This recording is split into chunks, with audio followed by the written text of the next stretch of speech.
Crossley, if you'd like to look at that, just for the benefit of the tape.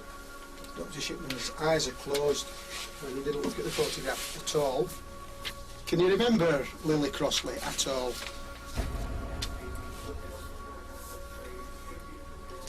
Okay, no answer.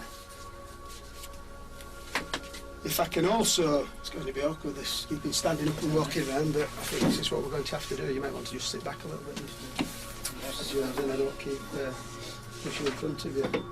The detectives ploughed on. We'll now move on to the next death which we've investigated. Dr. Shipman. This is in relation to the death of a lady called Elizabeth Pierce. Again, Shipman refused to look at the image of a woman he had probably murdered.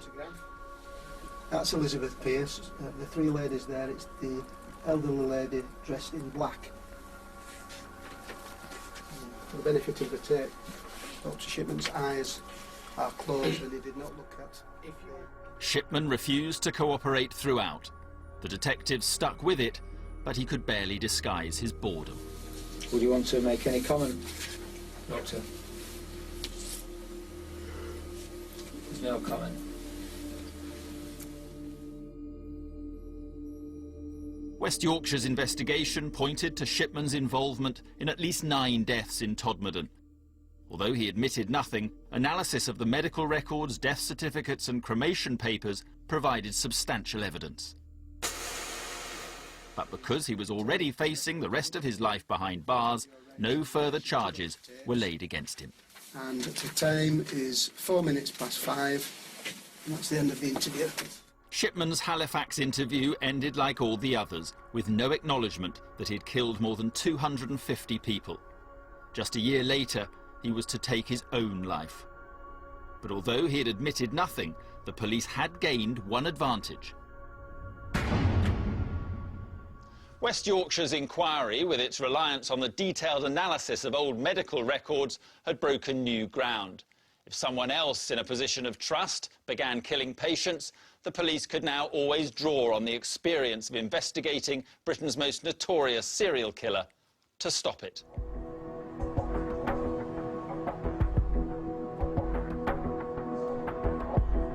And they didn't have to wait long. Just 18 months later, in 2002, the same police team were called to investigate Ethel Hall's death at Leeds General Infirmary. First, they looked at the staff who had been on duty on Ward 36 on the night the elderly patient collapsed. And their suspicions soon fell on a 26-year-old who had qualified as a male nurse less than 18 months earlier.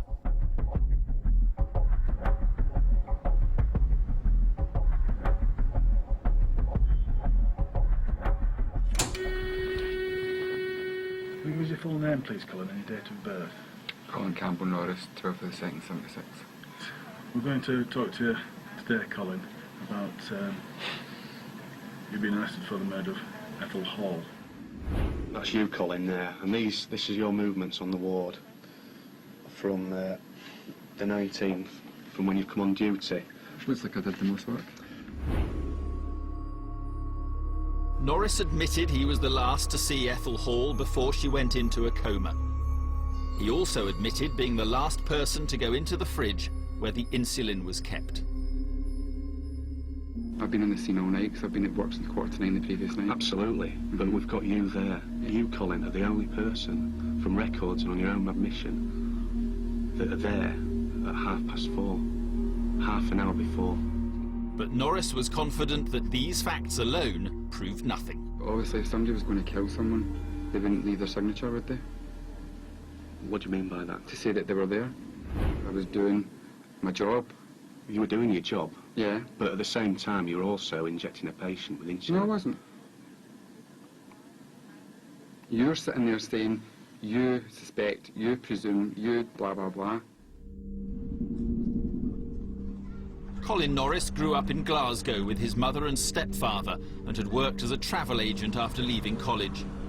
But he told police he'd always wanted to be a nurse, so after a few years, he decided to retrain. Just being able to make a difference in people's lives. I know it sounds really silly, No, but it doesn't. you need to be a certain type of person to do it.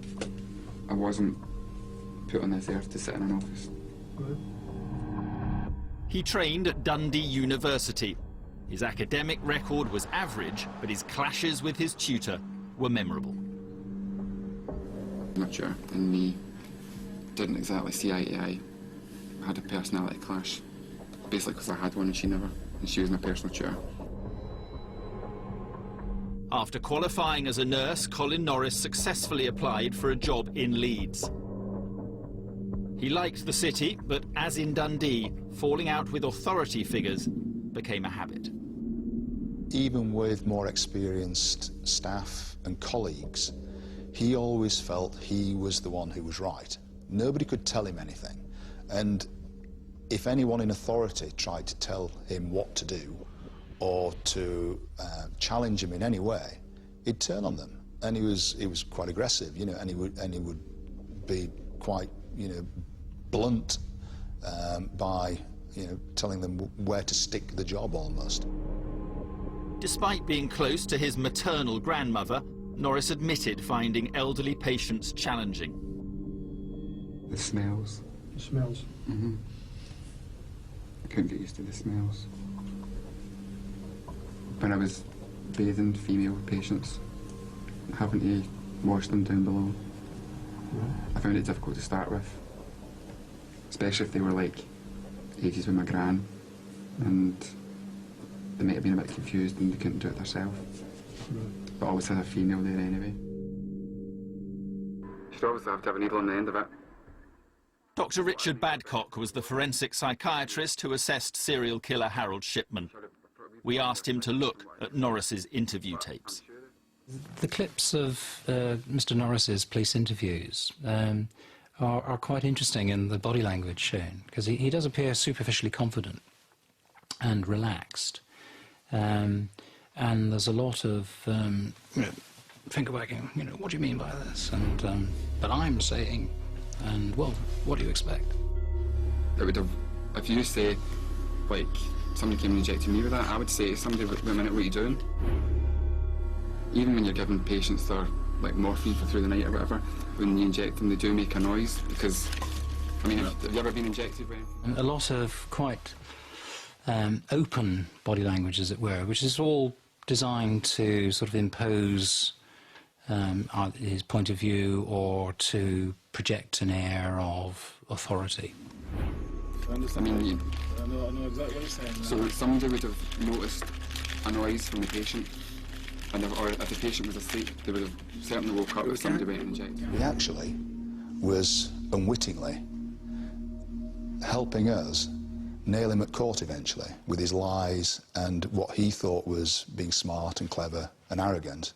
It all worked against him eventually. Is there anything else you wish to say What about this? about this? No. 15 or 2, conclude the interview.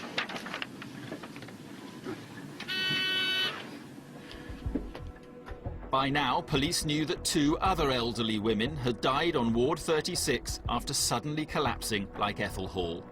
And there was one common factor in all 3 cases. The nurse who'd cared for each of them and was there in the couple of hours before each of them had become catastrophically ill was Colin Norris.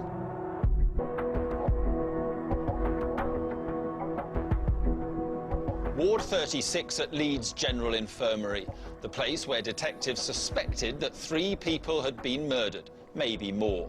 All the victims had apparently been given a lethal dose of insulin, a substance normally used to save lives. Now police had to discover whether nurse Colin Norris had been using it as a murder weapon. Norris was the last person to see one victim, Ethel Hall, before she went into a coma. Statements from other staff on the ward showed he'd been behaving strangely in the hours leading up to her collapse. According to fellow nurse Ruth Sheehan, he'd even predicted Ethel's death. He said, she just doesn't look right. And I said, like, why'd you say that? Like, and he just said, I have a feeling about her. I actually said, oh God, don't say that. Like, I'm very lucky. Nobody ever dies while I'm working, which is a common thing for nurses to say amongst each other. And he said, well, someone always dies when I do nights. And then he actually said a specific time, which I did think was a bit bizarre. He actually said, I predict 5:15 as being the time Ethel Hall will become unwell.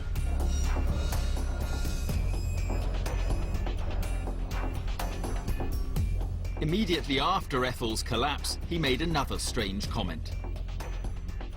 He was at her side. He was like facing me. The patient was there in between us. He was there, I was here.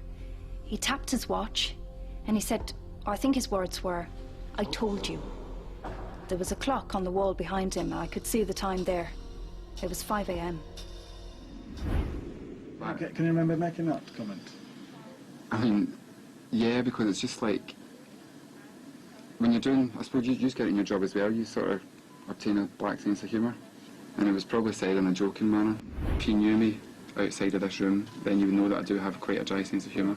OK, you've got a dry sense of humour, but you've predicted 5:15. Yeah, but I'm no Mystic Meg. I didn't know something was going to happen exactly, did I?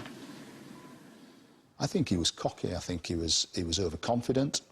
He was showing off, predicting earlier on in the evening that a patient was going to go off, in his words, so accurately. Helped us with the presentation of the case to say this wasn't just a spontaneous incident where a criminal nurse at work had, for whatever reason, spontaneously decided to kill someone. He'd actually premeditated this hours before, that for whatever reason he was going to kill Ethel Hall with a massive overdose of insulin. And this was his undoing. Well, I don't think for one moment he wanted to get caught. I think he just couldn't resist demonstrating a sense of superior knowledge. I don't think he thought it through. I mean, he was being careless, but I don't think he was being careless by intent. I think he just didn't think about it. No, Colin. No. We've got prescriptions saying that. I'm getting fed up. Colin, Yes. No, right. 3:15 in the morning. You've got- The answer is don't answer any more questions, simply say no reply. Police suspected Norris had injected at least 2 other elderly patients with lethal doses of insulin. But his consistent denials and lack of witnesses who'd seen him do it meant he was released on bail. Detectives then delved further into his background. They began examining every death on the 2 hospital wards where Norris had worked. Records revealed there were 72 deaths on the 2 wards during the relevant time periods. We had to look at whether those 72 were suspicious or not, so we put in place a panel within the Trust of medical experts who looked through the various notes.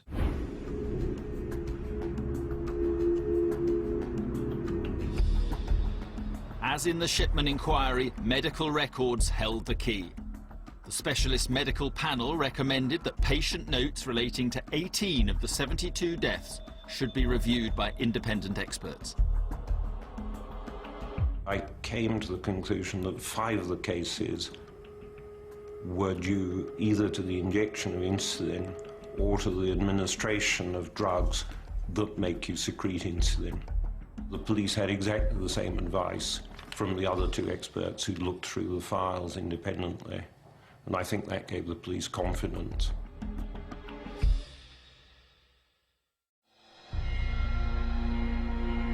The experts confirmed that Ethel Hall, Bridget Burke and Doris Ludlam had all died from lethal injections of insulin. And they identified 2 more victims.